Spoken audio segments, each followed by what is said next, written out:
Es que somos muy pobres. Aquí todo va de mal en peor. La semana pasada se murió mi tía Jacinta y el sábado, cuando ya la habíamos enterrado y comenzaba a bajársenos la tristeza, comenzó a llover como nunca. A mi papá eso le dio coraje, porque toda la cosecha de cebada estaba soleándose en el solar y el aguacero llegó de repente en grandes olas de agua sin darnos tiempo ni siquiera a esconder aunque fuera un manojo.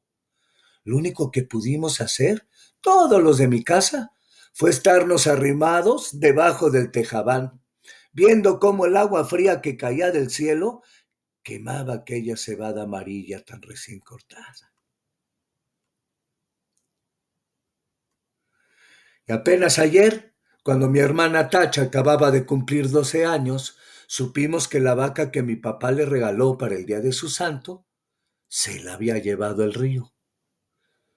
El río comenzó a crecer hace 3 noches, a eso de la madrugada.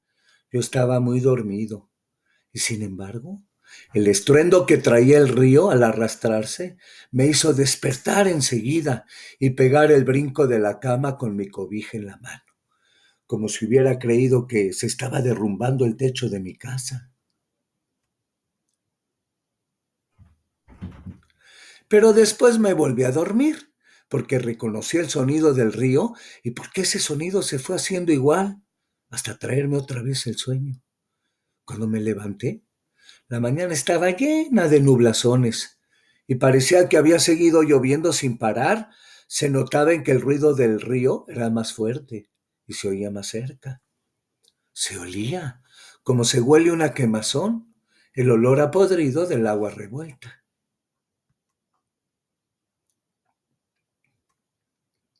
A la hora en que me fui a asomar, el río ya había perdido sus orillas. Iba subiendo poco a poco por la calle real y estaba metiéndose a toda prisa en la casa de esa mujer que le dicen la tambora.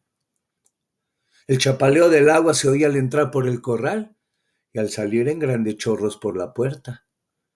Pues la tambora iba y venía caminando por lo que era ya un pedazo de río, echando a la calle sus gallinas para que se fueran a esconder a algún lugar donde no les llegara la corriente. Después nos subimos por la barranca, porque queríamos oír bien lo que decía la gente, pues abajo junto al río hay un gran ruidazal y solo se ven las bocas de muchos que se abren y se cierran, y como que quieren decir algo, pero no se oye nada. Por eso nos subimos por la barranca, donde también hay gente mirando el río y contando los perjuicios que ha hecho. Ahí fue donde supimos que el río se había llevado a la serpentina, la vaca esa que era de mi hermana Tacha, porque mi papá se la regaló para el día de su cumpleaños, y que tenía una oreja blanca y otra colorada, y muy bonitos ojos.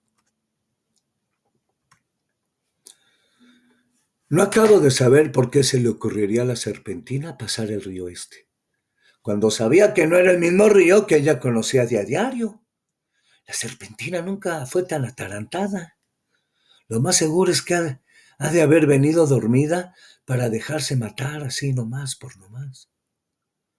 A mí muchas veces me tocó despertarla cuando le abría la puerta del corral, porque si no, de su cuenta, ahí se hubiera estado el día entero con los ojos cerrados, bien quieta y suspirando, como se oye suspirar a las vacas cuando duermen. ¿Y a qué ha de haber sucedido eso de que se durmió? Tal vez se le ocurrió despertar al sentir que el agua pesada le golpeaba las costillas. Tal vez entonces se asustó y trató de regresar. Pero al volverse se encontró entreverada y acalambrada entre aquella agua negra y dura, como tierra corrediza. Tal vez bramó pidiendo que la ayudaran. Bramó como solo Dios sabe cómo.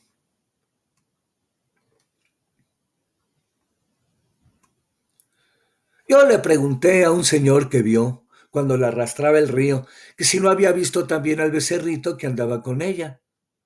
Pero el hombre dijo que no sabía si lo había visto.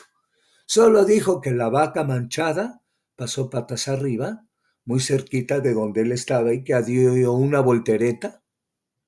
Y luego no volvió a ver ni los cuernos, ni las patas, ni ninguna señal de vaca. Por el río rodaban muchos troncos de árboles, con todo y raíces, y él estaba muy ocupado en sacar leña, de modo que no podía fijarse si eran animales o troncos los que arrastraba. No más por eso no sabemos si el becerro está vivo, o si se fue detrás de su madre, río abajo. Si así fue, que Dios los ampare a los dos. La apuración que tiene en mi casa es lo que pueda suceder el día de mañana, ahora que mi hermana Tacha se quedó sin nada, porque mi papá con muchos trabajos había conseguido a la serpentina, desde que era una vaquilla, para dársela a mi hermana, con el fin de que ella tuviera un capitalito y no se fuera a ir de piruja como lo hicieron mis otras dos hermanas, las más grandes. Según mi papá, ellas se habían echado a perder, porque éramos muy pobres en mi casa y ellas eran muy retobadas. Desde chiquillas ya eran rezongonas, y tan luego que crecieron les dio por andar con hombres de lo peor, que les enseñaron cosas malas. Ellas aprendieron pronto y entendían muy bien los chiflidos, cuando los llamaban a altas horas de la noche. Después salían hasta el día. Iban a cada rato por agua al río y a veces, cuando uno menos se lo esperaba, estaban en el corral, revolcándose en el suelo, todas encueradas y cada una con un hombre trepado encima. ¿Cómo? Miren nomás. Entonces mi papá, pues las corrió a las dos. Primero les aguantó todo lo que pudo, pero más tarde ya no pudo aguantarlas más. Y les dio carrera para la calle. Ellas se fueron para Yutla o no sé para dónde, pero andan de pirujas. Por eso le entra la mortificación a mi papá, ahora por la Tacha, que no quiere vaya a resultar como sus otras dos hermanas, al sentir que se quedó muy pobre viendo la falta de su vaca, viendo que ya no va a tener con qué entretenerse mientras le da por crecer y pueda casarse con un hombre bueno, que la pueda querer para siempre. Y eso ahora va a estar difícil.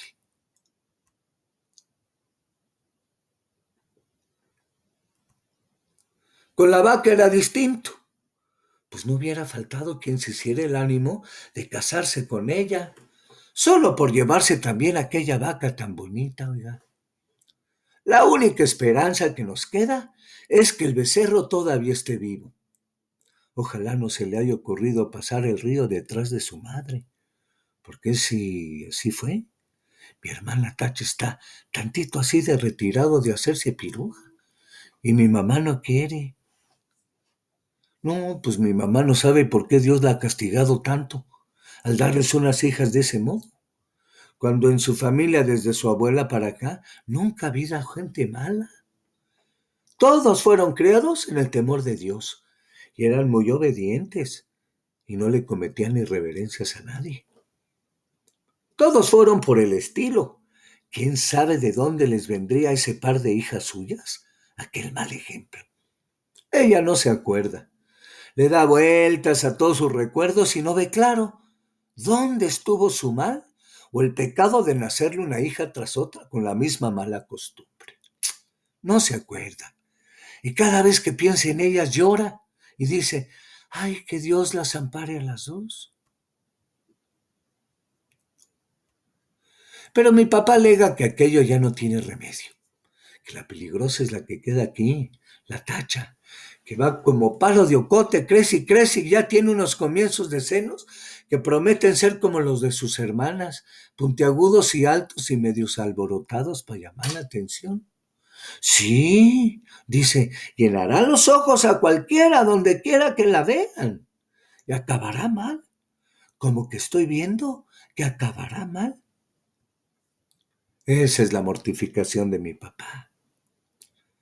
Y Tacha llora al sentir que su vaca no volverá porque se la ha matado el río. Está aquí a mi lado con su vestido color de rosa, mirando el río desde la barranca, y sin dejar de llorar.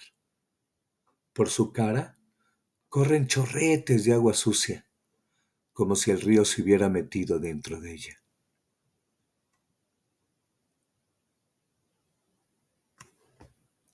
Yo la abrazo, tratando de consolarla, pero ella no entiende. Llora con más ganas. De su boca sale un ruido semejante al que se arrastra por las orillas del río, que la hace temblar y sacudirse todita. Y mientras la creciente sigue subiendo, el sabor a podrido que viene de allá salpica la cara mojada de Tacha, y los dos pechitos de ella se mueven de arriba abajo sin parar, como si de repente comenzaran a hincharse para empezar a trabajar por su perdición.